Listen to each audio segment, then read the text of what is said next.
अगर आप शेयर बाजार में निवेश करते हैं, खासकर ईटीएफ में, या फिर ब्रोकरेज इंडस्ट्री को फॉलो करते हैं, तो आज की ये खबर आपके लिए बेहद अहम है। Market regulator securities and exchange board of India यानी सेबी ने नियमों में कुछ बदलाव लेने का फैसला लिया है और ये बदलाव दो बड़े मोर्चों पर होने का प्रस्ताव रखा गया है। पहला है स्टॉक ब्रोकर्स के लिए रिपोर्टिंग नियम आसान करने का प्रस्ताव और दूसरा ईटीएफ्स के बेस प्राइस और प्राइस बैंड सिस्टम में चेंज, यानी कि एक तरफ ईज ऑफ डूइंग बिजनेस और दूसरी तरफ सेफ एंड ट्रांसपेरेंट ट्रेडिंग। चलिए ये पूरा मामला क्या है आपको आसान भाषा में समझाते हैं। नमस्कार, मैं हूं चिराग ठाकुर और आप देख रहे हैं बिस्तक।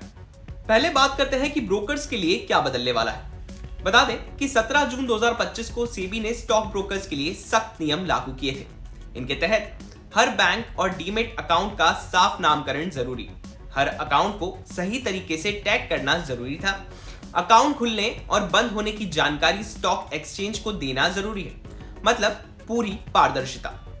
लेकिन समस्या वहां आई जहां कुछ ब्रोकर सिर्फ ब्रोकर नहीं है, वो बैंक भी है या प्राइमरी डीलर भी। प्राइमरी डीलर वो संस्थाएं होती हैं जो सरकारी बॉन्ड्स और सिक्योरिटीज की खरीद फरोख्त में अहम भूमिका निभाती है।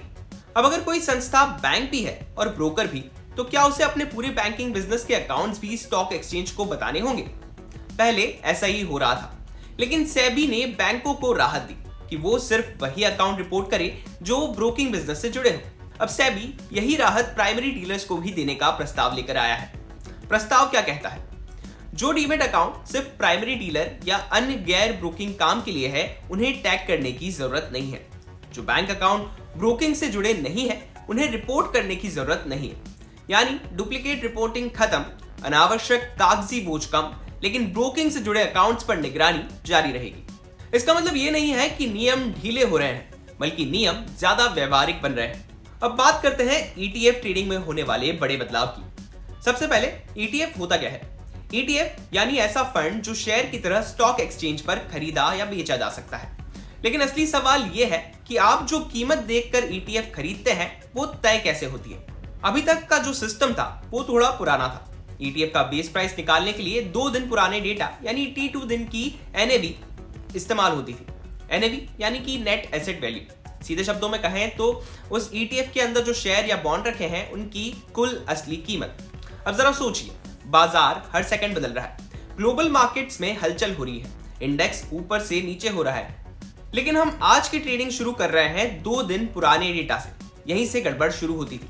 कई बार ईटीएफ की मार्केट प्राइस और उसकी असली वैल्यू में फर्क आ जाता था, यानी आप जो कीमत दे रहे हैं वो पूरी तरह से रियल टाइम तस्वीर नहीं दिखाती थी। अब चलिए बात करते हैं कि क्या बदल सकता है। सेबी ने कहा है कि अब 2 दिन पुराना डेटा नहीं चलेगा। अब बेस प्राइस तय होगा T1 दिन के डेटा से, यानी ट्रेडिंग से ठीक 1 दिन पहले की जानकारी से। और इसके लिए 3 तरीके सुझाए गए हैं। पहला, पिछले दिन के आखिरी 30 मिनट का औसत ट्रेडिंग प्राइस। दूसरा, पिछले दिन के आखिरी 30 मिनट का INAV यानी इंट्राडे वैल्यू। तीसरा, पिछले दिन की क्लोजिंग NAV। मतलब साफ है, ज्यादा ताजा डेटा, ज्यादा सही कीमत और कम गड़बड़ी।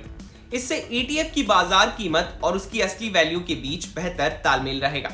अब बात करते हैं प्राइस बैंड की। अभी ज्यादातर ETFs पर 20% का फिक्स बैंड है, मतलब एक दिन में कीमत 20% तक ऊपर नीचे जा सकती है। लेकिन डेटा कहता है कि लगभग सभी इक्विटी और डेट ETFs 10% के अंदर ही घूमते हैं, तो फिर 20% की इतनी बड़ी छूट क्यों?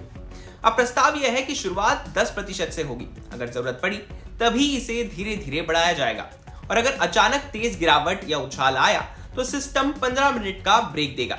यानी घबराहट में ट्रेडिंग नहीं, थोड़ा ठहराव, थोड़ा संतुलन। गोल्ड और सिल्वर ETFs के लिए नियम और सख्त रहेंगे, क्योंकि इनमें उतार चढ़ाव ज्यादा होता है। शुरुआत 6% से होगी, फिर 3% बढ़ाया जाएगा। हर स्टेप पर कूलिंग पीरियड रहेगा। वहीं ओवरनाइट ETFs में कुछ नहीं बदलेगा, क्योंकि उनमें जोखिम कम है। तो कुल मिलाकर सेबी एक तरफ ब्रोकर्स के लिए नियम थोड़े आसान करने की कोशिश कर रहा है ताकि अनावश्यक रिपोर्टिंग कम हो, और दूसरी तरफ ETF ट्रेडिंग को ज्यादा सुरक्षित और पारदर्शी बनाने का प्रयास किया जा रहा है। लेकिन हाँ, ये अभी अंतिम फैसला नहीं है। दोनों ही प्रस्ताव फिलहाल कंसल्टेशन स्टेज में है और इनके लिए 6 मार्च 2026 तक पब्लिक से राय मांगी गई है। तो अब सवाल आपसे, क्या ये बदलाव भारतीय बाजार को और मैच्योर बनाएंगे या ज्यादा नियमों से ट्रेडिंग थोड़ी धीमी हो जाएगी? हमें कमेंट सेक्शन में कमेंट करके जरूर बताएं और बिजनेस से जुड़ी बाकी तमाम खबरों के लिए आप देखते रहें बिस्तार।